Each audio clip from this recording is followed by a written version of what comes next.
Good afternoon from the KUOW newsroom. This is Seattle Now. I'm Paige Browning. And today we hold out hope that our local baseball team might make the playoffs. We'll chat Mariners prospects in a few minutes.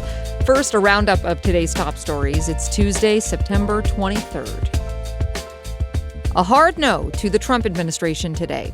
Washington's Secretary of State has denied a Trump administration request to hand over personal data from the state's voter rolls. Secretary Steve Hobbs says Washington will not deliver partial Social Security numbers, driver's license numbers, or full dates of birth.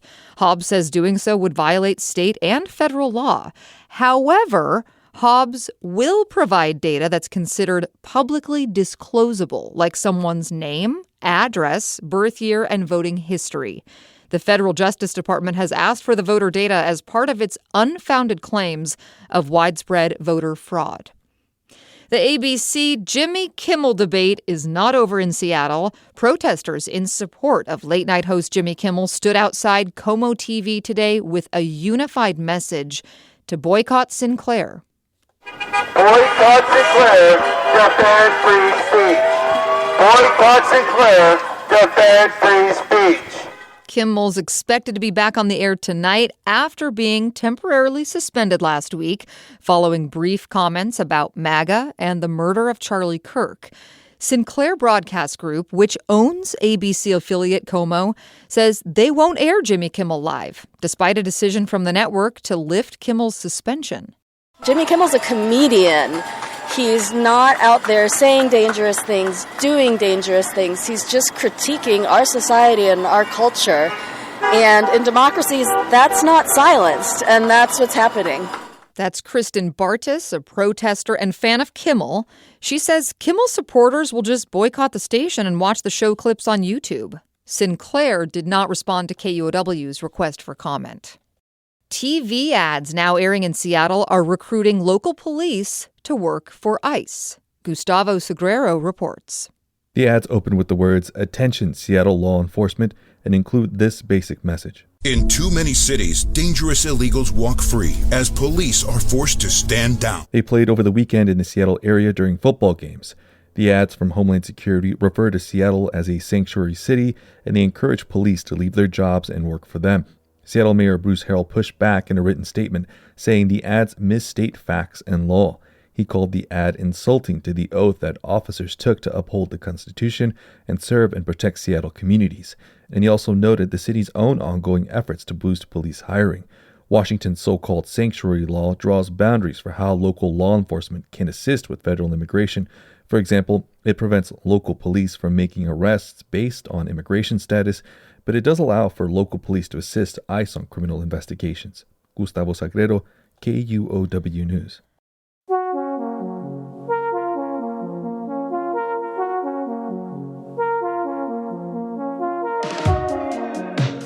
Public safety and federal funding uncertainty are key words in the budgets proposed today by the leaders of both King County and Seattle. County Executive Shannon Braddock and Mayor Bruce Harrell both revealed their 2026 budget plans.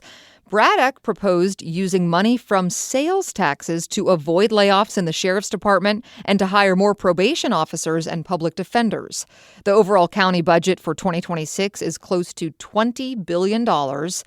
Mayor Harrell's budget is worth about $9 billion. Among dozens of line items in the city budget, Harrell says he would fund 3 new homeless shelters, expand the Fresh Bucks program, and spend $26 million on police hiring. Despite a city deficit and the loss of certain federal grants under President Trump, Harrell says he's not planning new layoffs in 2026. The Seattle City Council will start budget deliberations this week. And that's the mayor's plan for next year, but we're also looking at something taking effect now. Harrell has announced the city's spending nearly $15 million to support people affected by gun violence. Noelle Gasca has more. Starting today, community organizations will be able to apply for funding through the Seattle Human Services Department. The strategy, Harrell says, is to prevent violence before it starts, and that could happen by building a network focused on intervention, school safety, and support services. We know this work is rooted in relationship and trust. These strategies only work when they're invested in consistently and at scale. Small pilots or one-offs will just not work. According to Harrell, the Seattle Police Department has seized over 1,300 guns so far this year. A spokesperson for the department says that's a 33% increase compared to the same period last year. Noelle Gasca, KUOW News. A couple more news notes today. A judge in Redmond has granted former football star Richard Sherman a special delay in his DUI case, but the delay has nothing to do with his celebrity status. The former Seahawks cornerback was charged earlier this year with driving under the influence on Interstate 405 in Renton. His attorneys requested what's called a deferred prosecution, where DUI suspects with a mental or substance use disorder have their charges dropped after 5 years. But starting now, Sherman has to follow a strict probation protocol. And another local star is getting the Hollywood treatment. Bill Nye the Science Guy. Bill Nye the Science Guy now has his own star on the Hollywood Walk of Fame.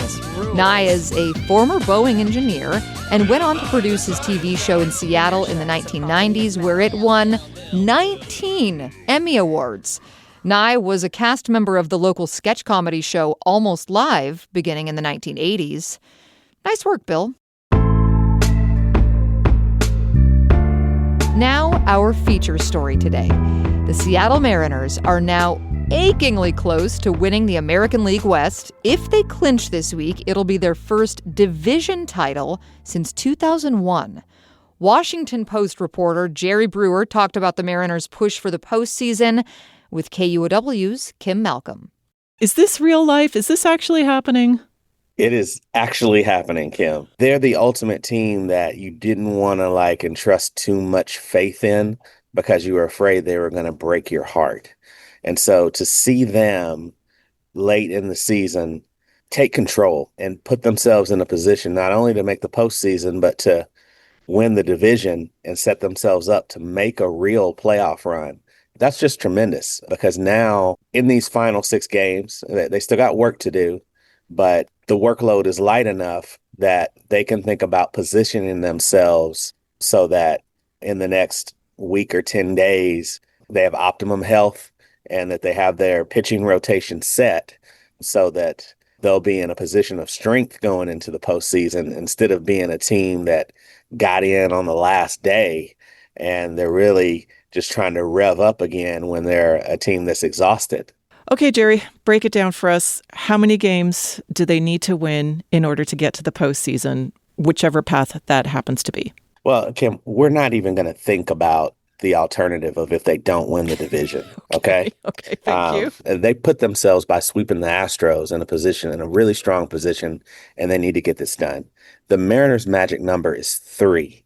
That means they need any combination of wins or Astros losses over the next 6 games for them to win the division. So, in essence, if they win tonight, their magic number's down to 2. If the Astros also lose, their magic number's down to 1, and they could clinch the next day. The next 3 days, they could be popping champagne, pouring beer on each other, and celebrating with the home crowd. Gosh, what a picture. Okay, we can't not talk about the 2025 season and not talk a little bit about Cal Raleigh, what he means to this team and what he's accomplished. For someone who may not get it, what is Cal Raleigh doing right now?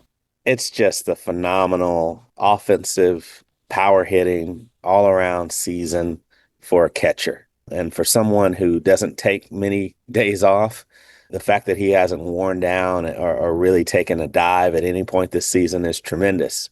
There was a time when all the Mariners really had was his power. It's the best season a catcher has ever had, hitting the long ball. It's tied for the 12th most home runs in a single season in baseball history. And you have to remember, Kim, that the top 6 seasons all came from Barry Bonds, Mark McGwire, and Sammy Sosa. And so I think a lot of people who follow baseball think about perceived clean era, perceived steroids era. And you could make a strong case that Cal Raleigh, just in hitting home runs, has had one of the top 6 home run hitting seasons, legitimate home run hitting seasons in baseball history. I personally think that Cal Raleigh should be the American League most valuable player. And it's all happening here in Seattle at home this week. Really a remarkable time. Okay, before I let you go, any last words of advice for neurotic Mariners fans? I'm just asking for a friend. Just for a friend. Enjoy the ride. This team, unlike recent seasons where you were hoping that they had enough, this team has enough. I don't know that I see World Series DNA in this team, but I don't know that I see World Series DNA in any team in the American League. It's wide open, and the Mariners are the hottest team in baseball right now, and the chase continues, so you should enjoy it. Washington Post reporter Jerry Brewer talking with KUOW's Kim Malcolm. Next time on Seattle Now, the Trump administration is raising the cost of an H-1B visa application to $100,000, leaving tech companies like Microsoft and Amazon, who sponsor thousands of visas a year, with a lot of questions. I think it will create a question of who is worth sponsoring it going forward and who is kind of worth that squeeze. Hear more from New York Times reporter Karen Wise Wednesday morning. And that's all for today from the KUOW Newsroom. Our producer is Andy Hurst. The interview in this episode was produced by Shane Mailing. And I'm Paige Browning. Seattle Now and KUOW are members of the NPR network. Go M's! See you later.